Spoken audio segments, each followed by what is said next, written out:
Bonjour et bienvenue dans cette toute nouvelle vidéo qui fera malheureusement 40 vues, mais c'est pas grave, dans la vie, il faut se faire plaisir. Et les 40 abonnés qui auront tout vu, ne passeront pas à côté des deux petits bijoux que je vais leur présenter, à savoir le film Qu'est-il arrivé à Baby Jane et la série qui est en fait une sorte de making-of de ce film qui s'appelle Feud, diffusé l'année dernière aux États-Unis.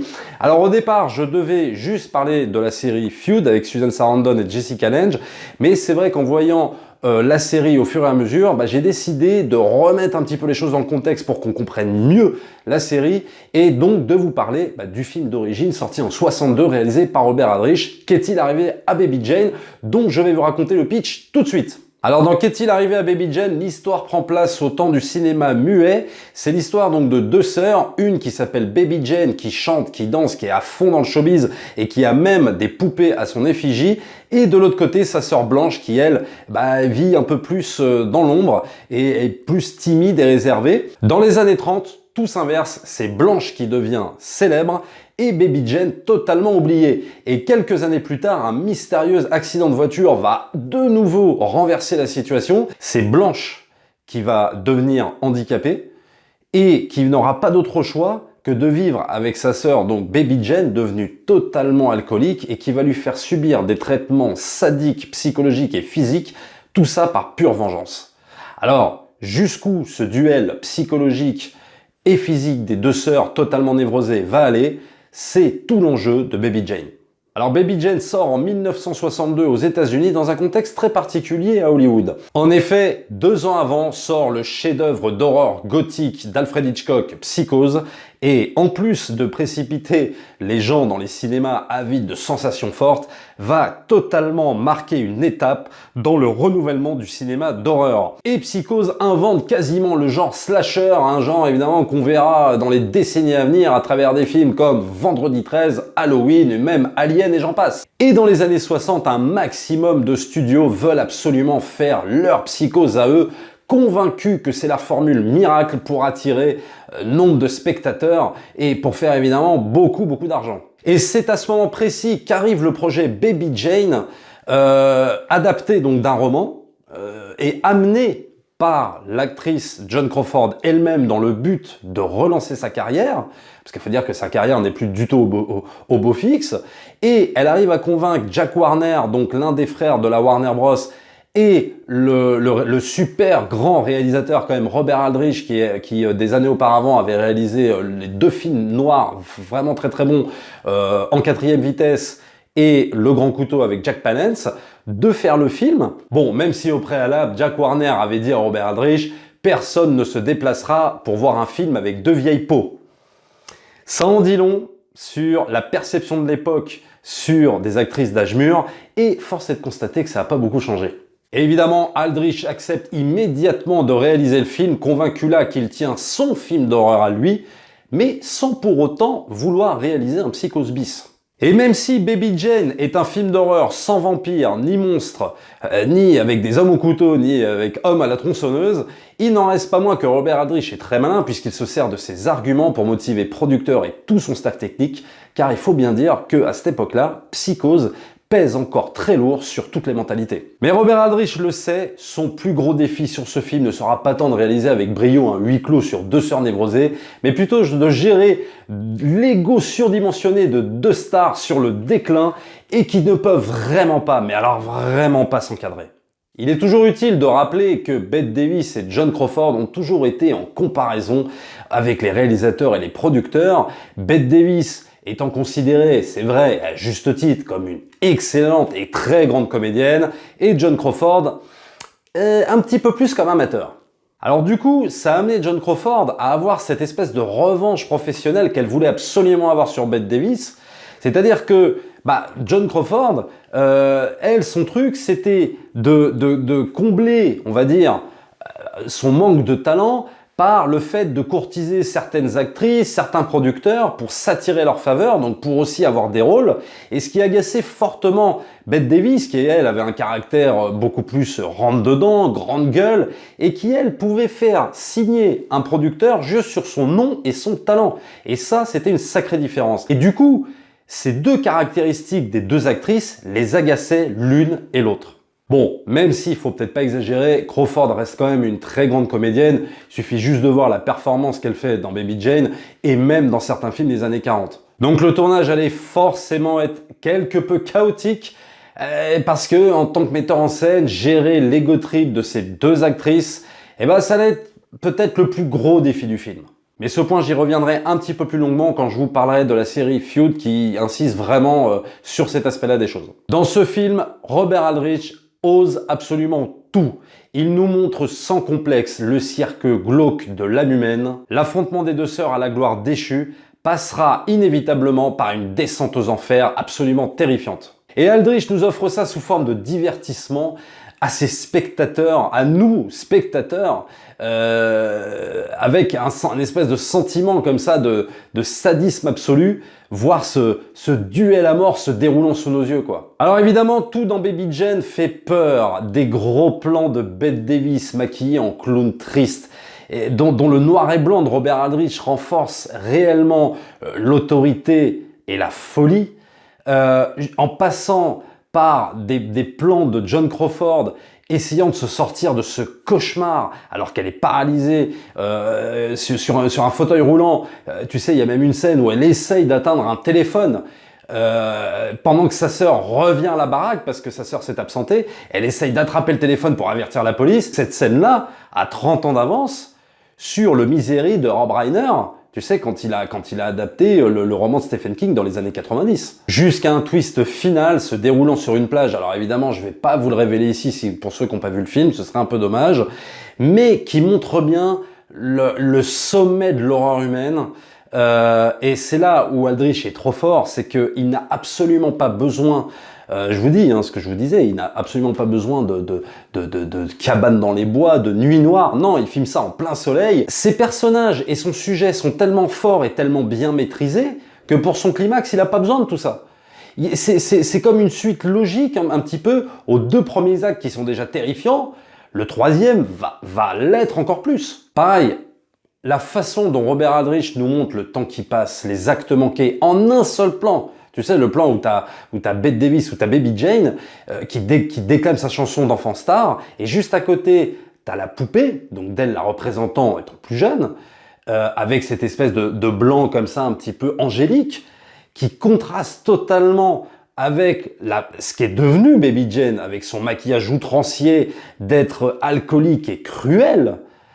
Et t'as l'impression que dans toute cette séquence, Baby Jane, donc Bette Davis, à 60 ans, court après cette poupée qu'elle ne sera jamais plus, quoi. Alors évidemment, Baby Jane, c'est avant tout l'histoire de deux jeunes filles jetées bien trop tôt dans le bain de la starification. Et évidemment, ça amène des problèmes d'ego démesurés jusqu'à ce qu'elles se mutilent psychologiquement. Sur ce point, Aldrich est finalement très malin puisqu'il se sert de la rivalité réelle dans la vraie vie des deux actrices qui vont interpréter ces rôles pour rendre, si tu veux, les situations d'amour-haine totalement crédibles. Dans ce film, il n'y a pas de héros. Bon, même si c'est vrai au début du film, on serait très très vite tenté de voir le film à travers les yeux de Blanche, à travers les yeux, quelque part, d'une femme innocente maltraitée par une sœur qui est totalement en roue libre dans la maltraitance.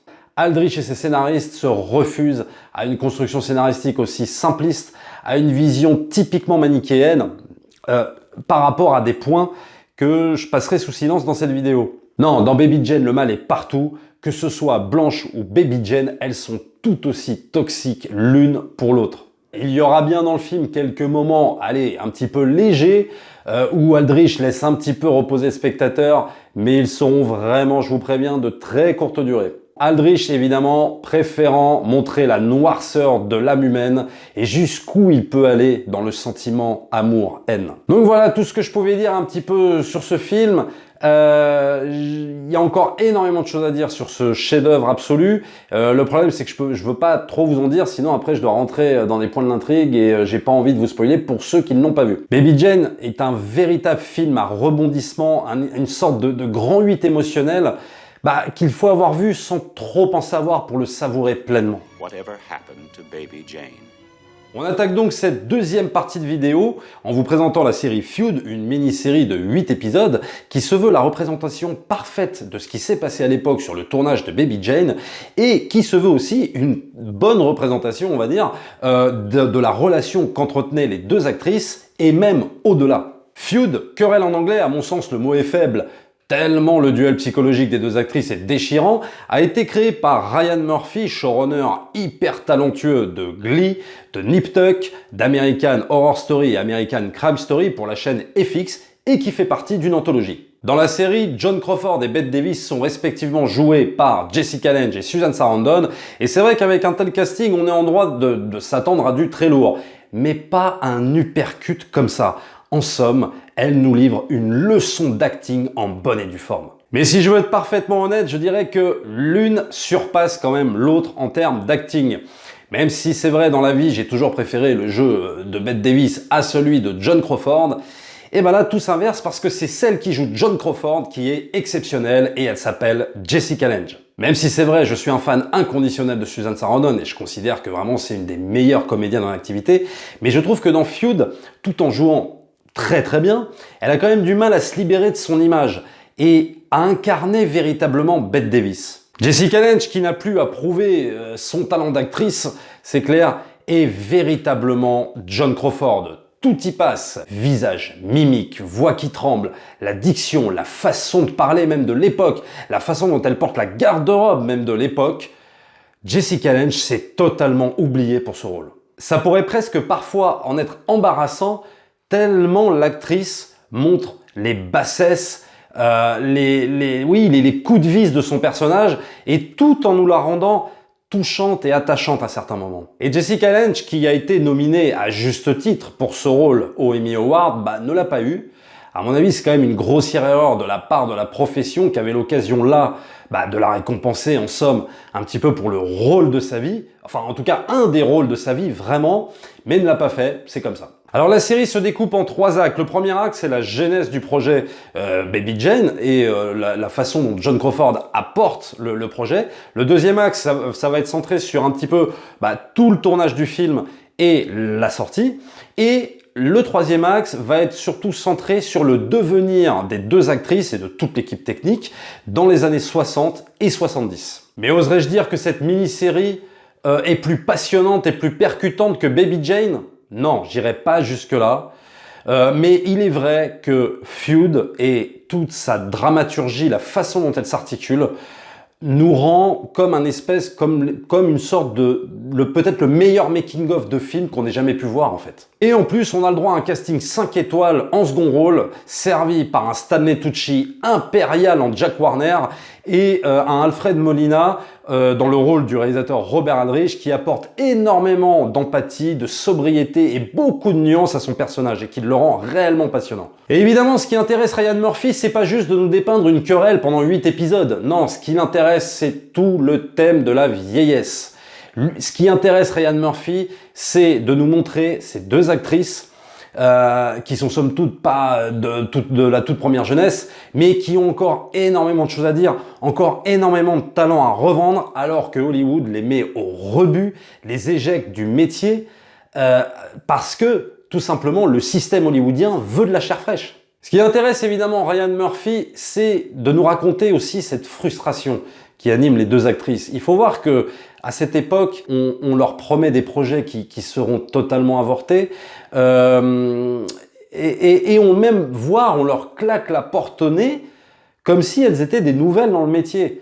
Et tout ça crée, une énorme envie d'exister et de se battre. Et tout au long de ces 8 épisodes, on ne se privera jamais de leur rappeler qu'elles appartiennent bel et bien au passé. Cette frustration que le système va nourrir vis-à-vis d'elles va faire qu'en fait, elles n'auront pas d'autre choix que de se créer peut-être même des querelles un petit peu artificielles. C'est-à-dire qu'elles se battront comme deux fillettes dans une cour d'école. Il y a par exemple à ce niveau-là l'épisode 5, je crois, de la série qui est énormissime sur la cérémonie des Oscars où Bette Davis devait gagner l'Oscar pour Baby Jane, tellement son interprétation est énorme.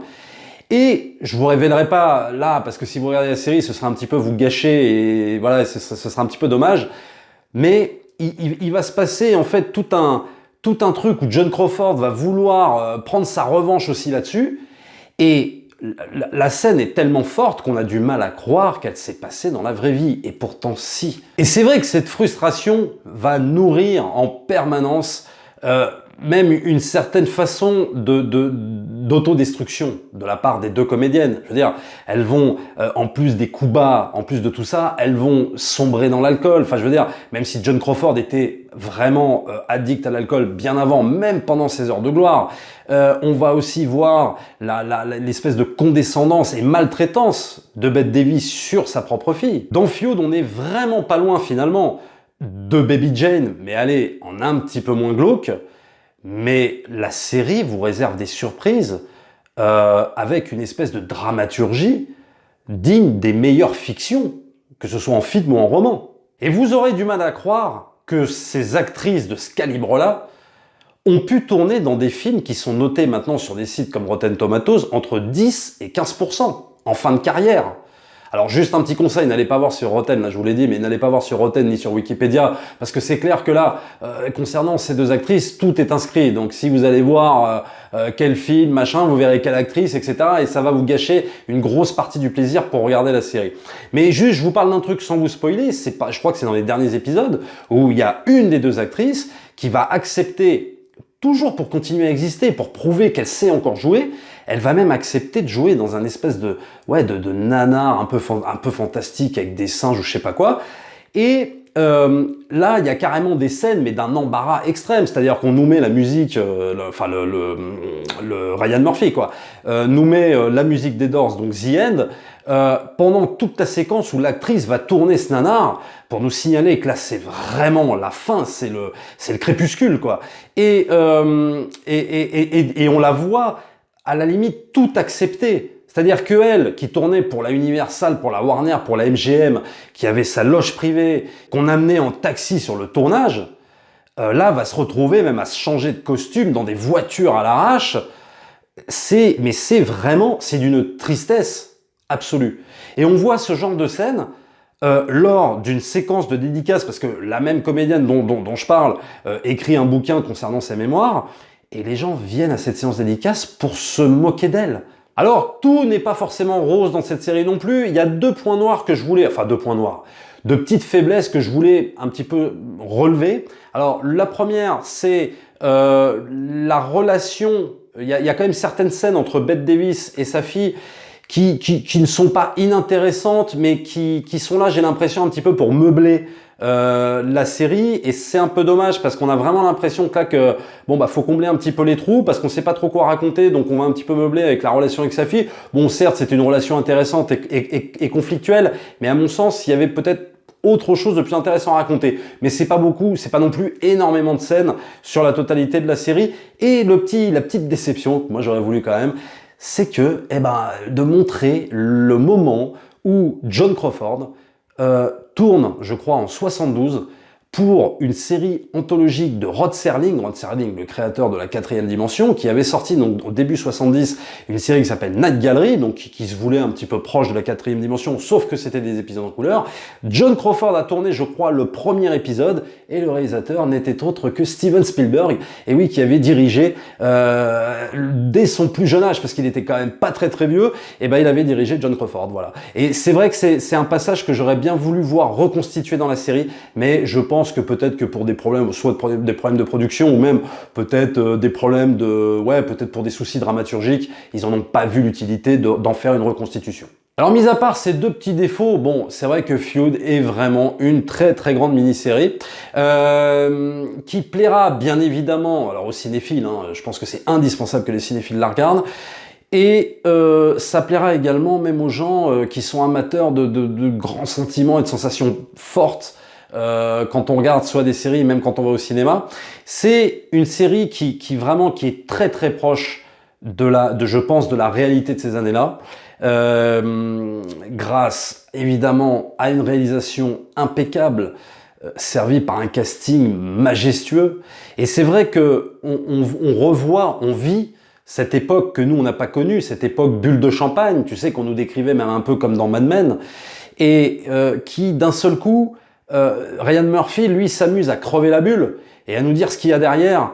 Et c'est vrai que c'est assez effrayant. Voilà, c'est assez effrayant. Là, c'est vrai qu'on est centré sur deux comédiennes, effectivement, qu'on veut absolument pousser sur le banc de touche. Combien de secondes tu vas rester pour l'éternité? Tu sais, quand tu as la séquence aux Oscars in memoriam, tu sais, où tu as toutes les têtes de réalisateurs et d'acteurs et d'actrices qui défilent pour dire regardez les morts cette année. Bah, tu vas y rester 3 secondes. Et la série nous le rappelle, avec un peu de cynisme, c'est vrai, mais c'est la vérité. Et tout dans Feud n'est pas que cynisme et déprime. Il y a aussi de l'humour, il y a aussi des fois de la légèreté. Et c'est ce qui fait que cette série d'ailleurs est très très riche. Et je vous la recommande vraiment chaudement. Si vous avez vu Baby Jane, vraiment regardez Feud. Ça constitue un complément, pour moi, indispensable presque même à la compréhension du film. N'hésitez pas à vous abonner à la chaîne, à liker, à partager, à mettre des pouces bleus surtout, hein, encouragez-moi un petit peu et surtout dites de ce que vous avez pensé un petit peu de ces analyses dans les commentaires, que vous ayez vu ou pas vu Baby Jane et Feud, que vous l'ayez vu aussi, n'hésitez pas à commenter, n'hésitez pas à me dire ce que vous en pensez. Nous, on se retrouve très bientôt pour une prochaine vidéo et je pense que là ce sera pour le coup à la rentrée. Ciao!